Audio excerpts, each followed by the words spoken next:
I'm here with my friend Angeline Chen, and I couldn't pick a better person to exemplify what it is to be in a co-creator mode. Just wait until you hear what she's up to. She's a mama of the cutest baby in the world, if I do say so myself. She's an artist. She's a social and environmental activist.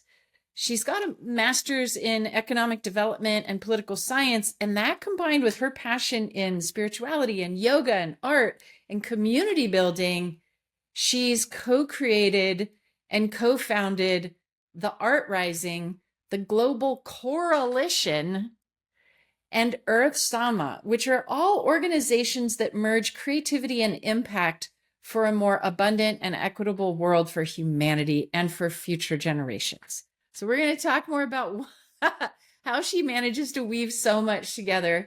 Hi, Angeline. Thanks for being here. Hi, Melissa. Nice to see you. Thanks for having Hey, me. my pleasure. So, first, I think I'm just curious how you came to I want to say these projects, because I know all of your projects kind of have this common nexus of creating with nature, with community, with art. And which one came first of the projects that you're doing, and how did it get inspired? Yeah, so it's been an amazing journey. I grew up in China. I studied economics and political science really out of kind of not knowing what I wanted to do and a little bit of, I think, like subconscious pressures from my Asian parents with high expectations.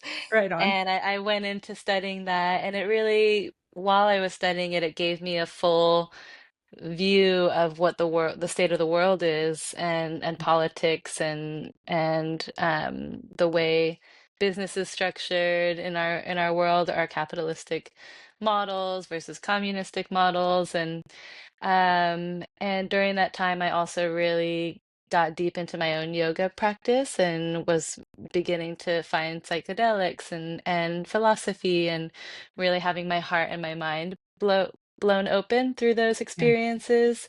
And when I graduated, I had a very clear message that I wasn't going to go work in a corporate job environment, and I left to go to India. And I had a very deep journey in India, finding myself studying yoga. I found an art teacher, I studied Vedanta philosophy. And when I returned, my partner Kyle, he's an artist. He's been making art his whole life. We decided like we want to pursue the artist path. And as we were exploring that, we thought, how should we structure this as a sustainable business for ourselves? And well, the question we asked ourselves was, what are three values that we want to live by? And those three were to make art, to travel the world, and to give back.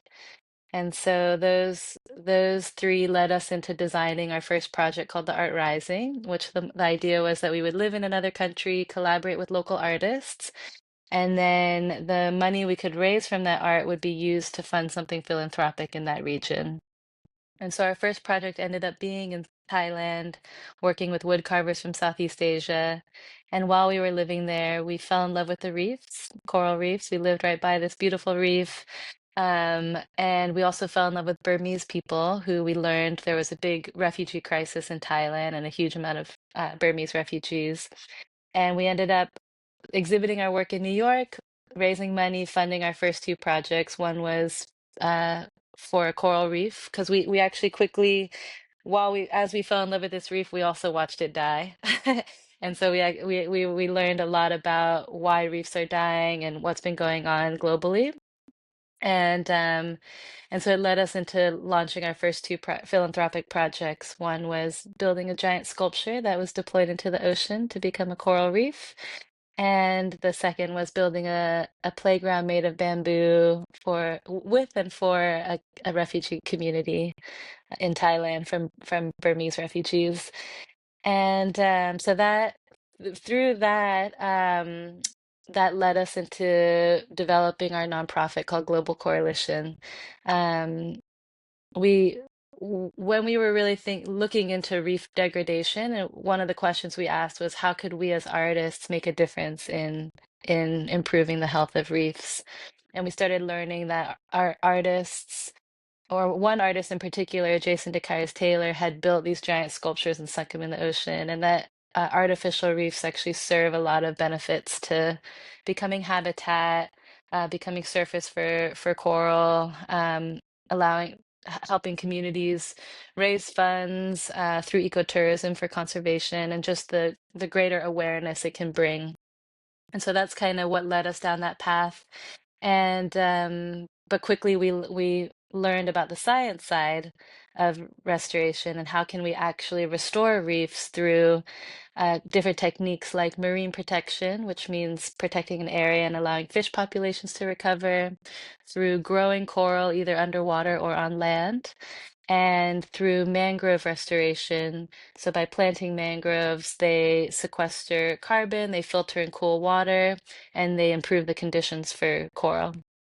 And yeah, I can go on for I get it. I love how this chain, and you're so eloquent in expressing like, well, this happened, then this happened, then this happened, then this happened, and Mm. ta-da! And now we can really sense how, the mangrove aspect of your project, which if you're listening and you're like, I want to see some of this stuff, there's links Mm, in the show notes where you can go and see photos of this and also get involved. Like $1 plants a mangrove, and there's you have it's this is stuff that we can all participate in, which is so exciting. mhm, But I want for to sure. now that we've kind of gotten the vibe of the entire journey that you and Kyle together, really as co-creators Mhm, there too, have been on, I want to know, what was that calling like, after you mm, finished school and you said, I got this message. Like, I got this mm, message. I'm not just going to be participating in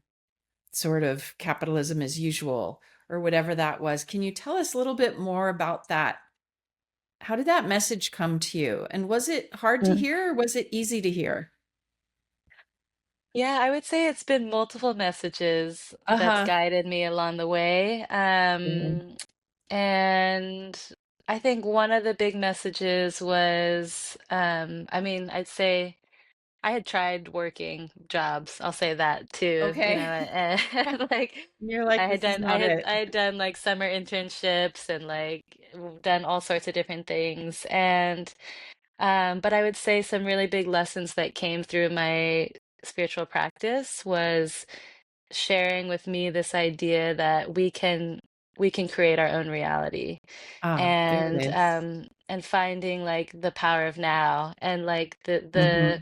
the power of me becoming super present, and just being able to tune in to what it like the power of manifestation and the power of kind of speaking out loud things that I wanted to call into my life. And I think those practices all helped me realize that there was like a path before me that I didn't know necessarily what it was, but that if I trust and I go down this path of finding what's in my highest alignment, and whatever my divine calling is, that um I will find it, and so that's what like I think was the impulse of taking that leap, and you know basically traveling and going to go find and being open to finding what that was. And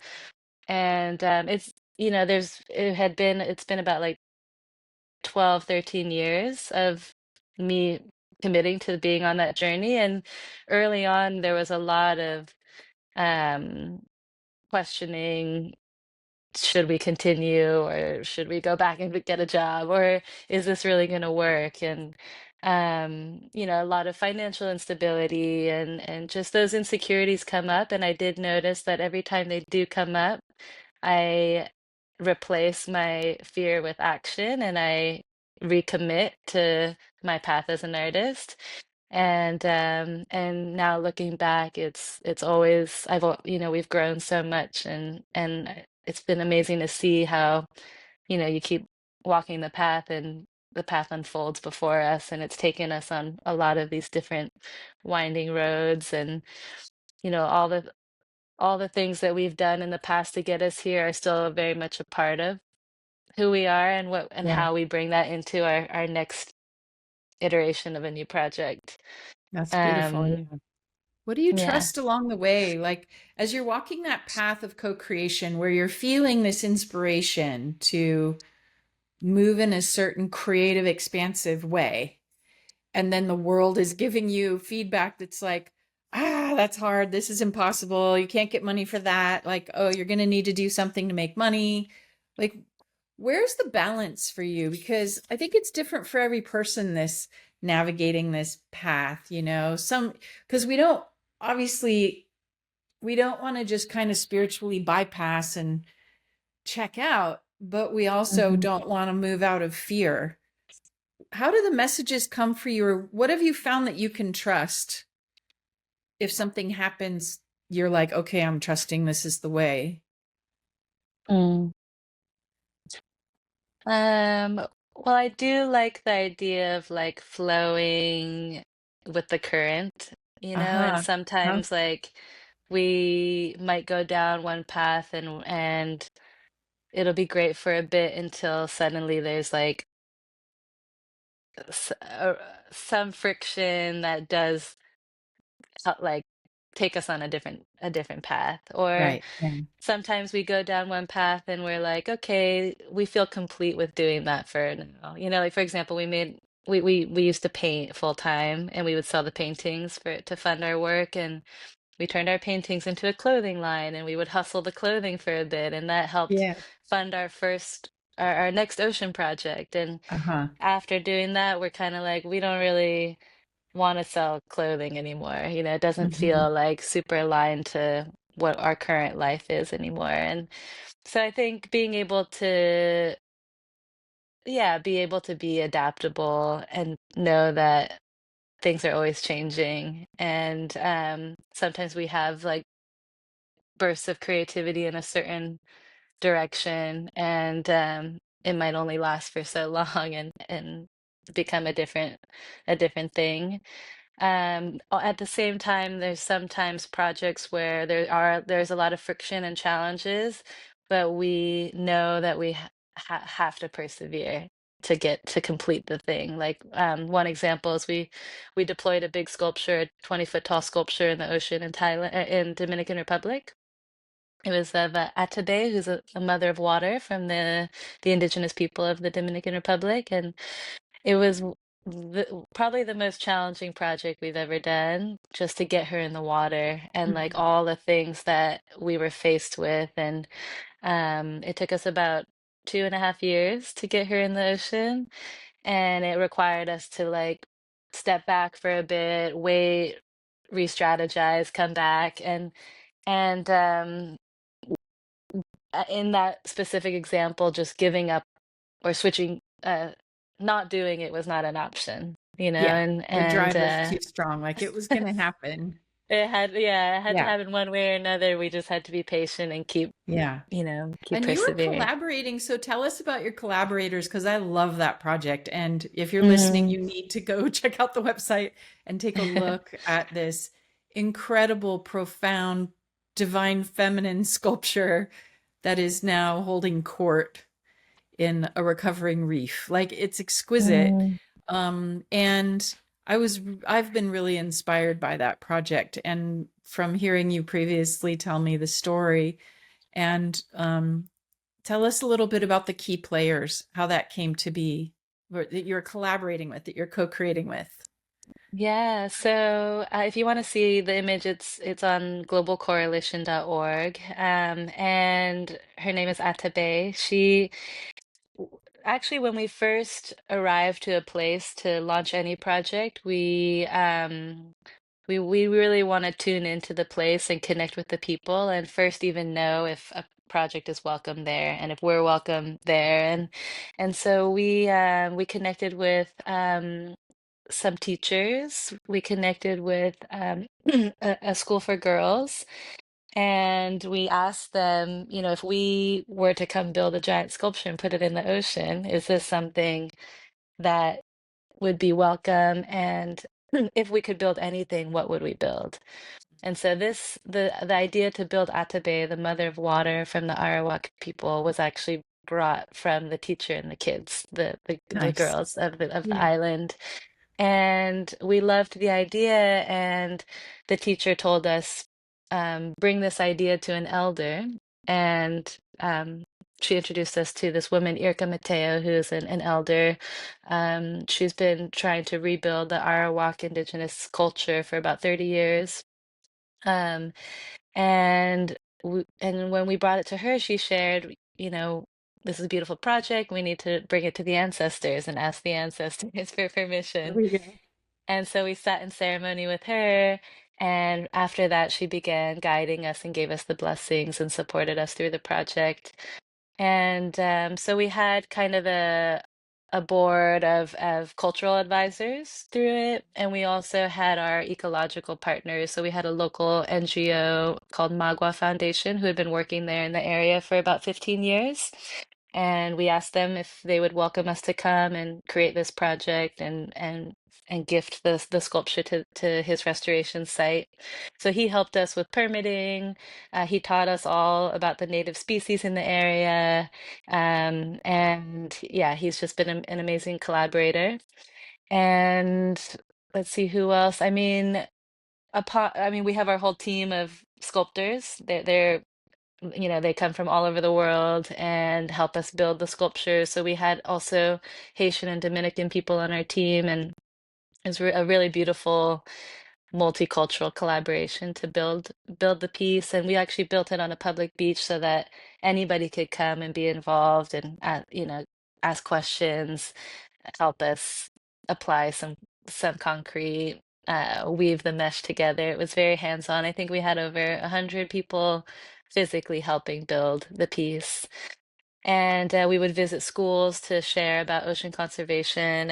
And now that the sculpture's in the water, we have a local team that's built a coral farm on land. So they do all the land-based farming, and then our local NGO partner does all the ocean-based nurseries.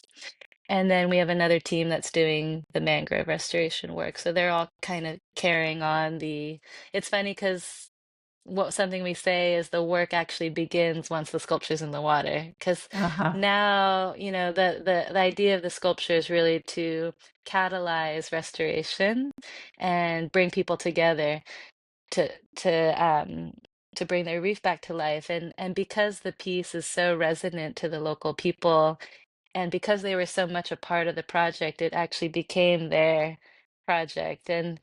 And now that it's in the water, people are invested in seeing it come to life. And I think there's that one emotional aspect of wanting it to come to life, but there's also, economic opportunity that can come from, seeing their reef come back to life. And so they have a whole ecotourism program where they bring people to the farm, they take people planting, they take people snorkeling in the water, and all of that helps keep the restoration work alive. That's so amazing. It's really so beautiful. And I was going to ask you this question, but now I'm not sure I need to ask it because I think you just answered it. But the question was like, well, can you imagine the difference between the way we often will put an art installation in or add some project to an area is often that we sort of buy a piece of land and then we just put what we want to there and sort of insert a piece in an environment. And I'm sure that often has benefits and whatever, but the Mm, feeling of this, I was going to ask you, well, what would be the difference between just inserting something? But it seems like a mm, ridiculous question now to even ask because even hearing you describe talking to these kids and teachers and then going to the elder and then going to the ancestors and then bringing it back to the community where it's continued to be cared for, it's such a warm-hearted sensation in my body when I even mm, feel into that. There's a sense of healing in me just hearing about it. And so I can only imagine what it's like for the community as well as for people who go and visit her there. And I also imagine there might have been some pushback from some people too in the community, because nothing's ever just happy, happy, throw our hands in the air, welcome the ancient, powerful goddess back into the beach. Like, I suspect there might have been some people that were like, what's this big lady with a big, big body and big, like, sumptuous energy? We're not used to that. What the heck is this? And yet those are all the voices of the community. That's not you inserting something and saying you should. That's the community working it out amongst themselves, even with the folks who are like, Mhm. I would have rather had a giant cross in the ocean or something. Yeah, I mean, I can share a little bit of what Please. happened there in relation to this, because we did have a lot of pushback. We had the Evangelic Church protest against the project. Mhm. It escalated pretty fast and was very intense for a little while. And we ended up, actually the government, the president called the mayor and said, please help resolve this because we want to make sure this project can move forward. And the mayor held a press conference with the evangelic priests and where we explained about the project and how it's not about religion, it's about indigenous heritage, culture, and ecology.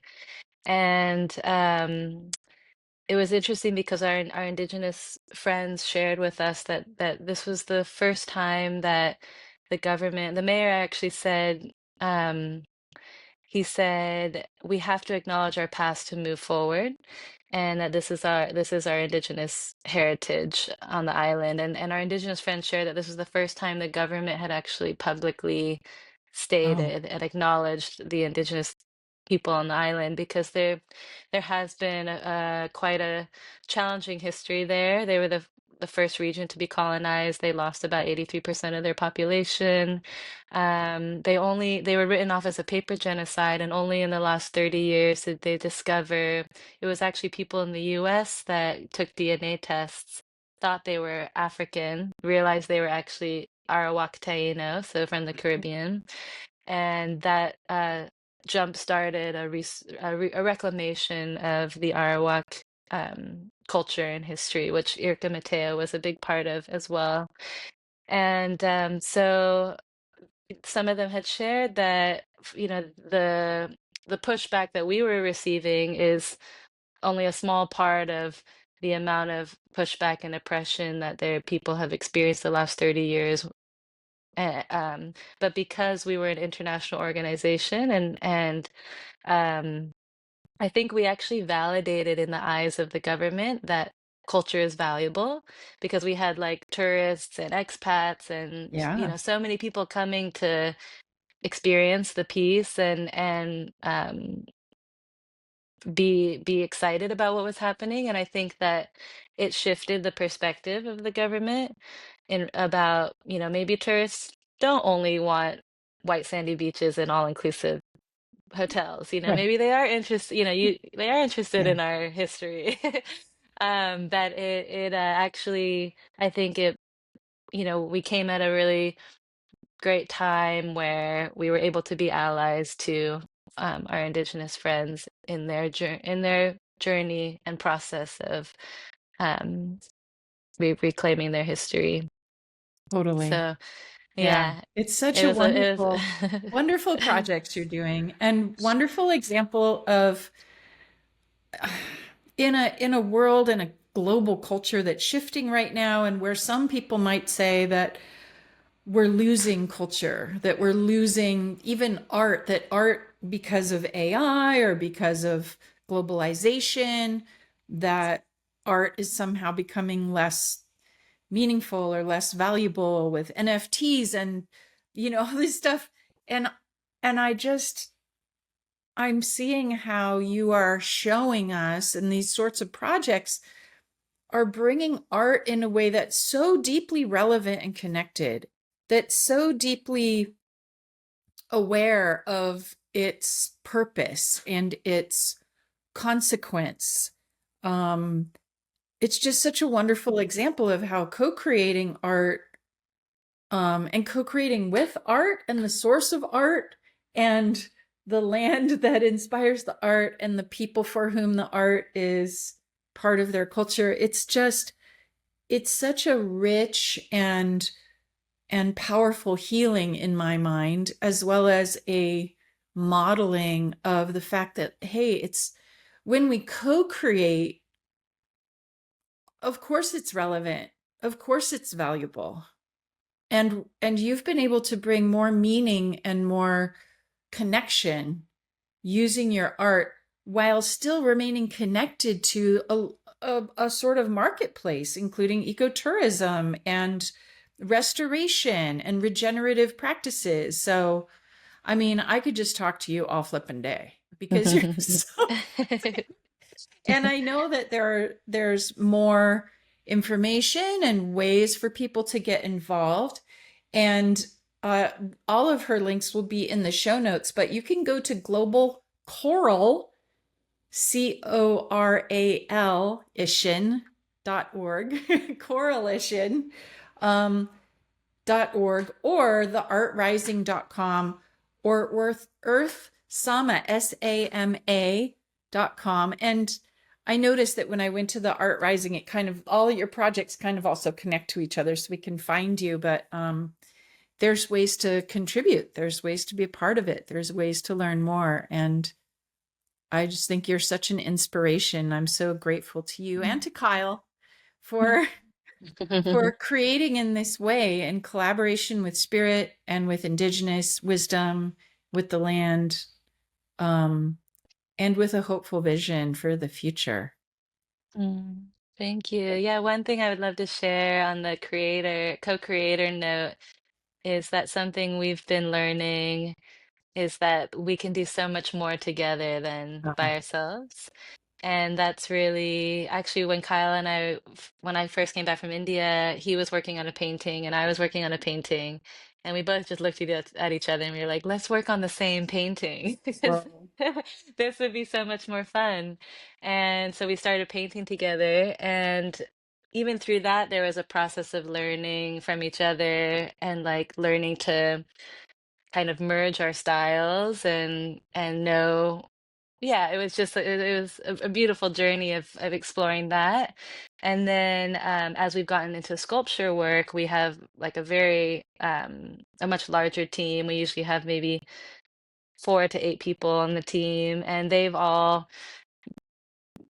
played such important roles in making our sculptures possible. And even the people that deploy the sculptures and it can kind of go on forever how many people are able to help make things possible and I always realize that the more we open up and release that control of needing it to be like all about me or my thing and it we're able to do so much more. And yeah, I just wanted to share a couple sentences about Earth Sama because it's a new project we've Yes. just launched. Yeah, tell us.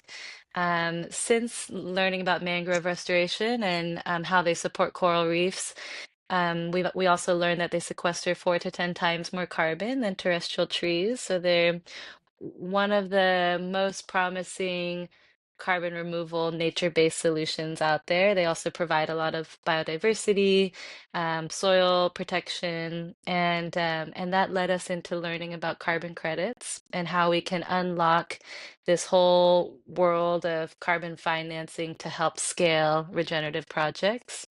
And there's been a lot of gaps in that world where there's been a lot of fraud in carbon credits. Um, and the tools and funds are not actually getting to the ground. And so Earth Sama is basically a technology that we're building for farmers in the field to document their work. And by using the app, they fulfill on their carbon credit requirements so that they can receive carbon financing. And you can learn more on the website, but I was that's reading about that, and I think it's cool that you can actually, then you get a picture basically of what you've contributed. You get to see that tree.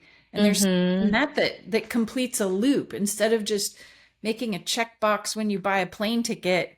that's supposed Hmm. to go to carbon credits. Who knows if it does? Right. Where is it going? There's this other Yeah. possibility of being in closer relationship. And I'm glad you brought this up because I notice Mm, you and Kyle really have integrated the use of the new technological tools as positive assistance and part of the collaboration. You're collaborating with VR, you're collaborating with hmm. AI, you're collaborating with the tools in a way that doesn't remove the humanity or culture from the process. So Hmm. it's quite elegant what you're doing, and thank you for giving us Mm, the ability to then yeah, be in closer contact, be in greater collaborative connection, mm, even in the um carbon credit realm.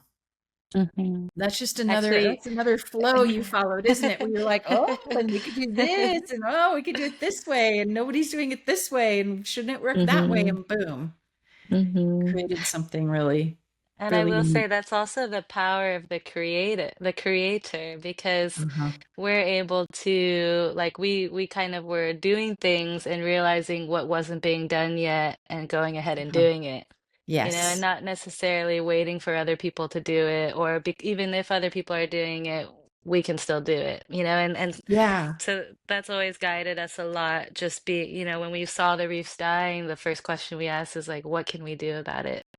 And I think that's part of the creative spirit that also keeps us going. Like I can just see that that will never end. Love And it. you did mention NFTs, and I did want to mention that we actually launched an NFT collection. So if you go on OpenSea and look up Global Coalition, we actually, every coral that we grow in our farm is an NFT.